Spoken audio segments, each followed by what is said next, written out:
اپنی حلال کمائی کرو کہ میرے نبی کا فرمان ہے جو صبح سے شام تک حلال کمانے میں تھکتا ہے اس دن کے سارے گناہ معاف ہو جاتے ہیں۔ سعد بن معاذ بیٹھے تھے، ان کے ہاتھوں پر اللہ کے نبی کی نظر پڑی تو ہاتھ بڑے سخت تھے، تو آپ نے کہا سعد تیرے ہاتھ اتنے سخت کیوں ہیں؟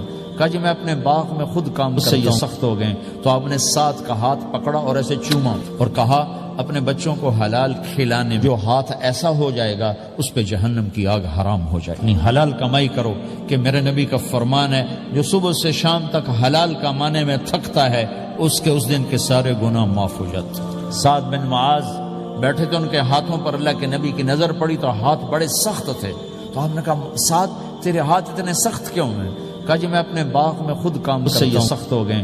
تو آپ نے سعد کا ہاتھ پکڑا اور ایسے چوما اور کہا اپنے بچوں کو حلال کھلانے جو ہاتھ ایسا ہو جائے گا اس پہ جہنم کی آگ۔ اپنی حلال کمائی کرو کہ میرے نبی کا فرمان ہے جو صبح سے شام تک حلال کمانے میں تھکتا ہے اس دن کے سارے گناہ معاف ہو جاتے ہیں۔ سعد بن معاذ بیٹھے تھے، ان کے ہاتھوں پر اللہ کے نبی کی نظر پڑی تو ہاتھ بڑے سخت تھے، تو آپ نے کہا سعد تیرے ہاتھ اتنے سخت کیوں ہیں؟ کہا جی میں اپنے باغ میں خود کام کرتا ہوں، سخت ہو گئے۔ تو آپ نے سعد کا ہاتھ پکڑا اور ایسے چوما اور کہا اپنے بچوں کو حلال کھلانے جو ہاتھ ایسا ہو جائے گا اس پہ جہنم کی آگ حرام ہو جائے گی۔ حلال کمائی کرو کہ میرے نبی کا فرمان ہے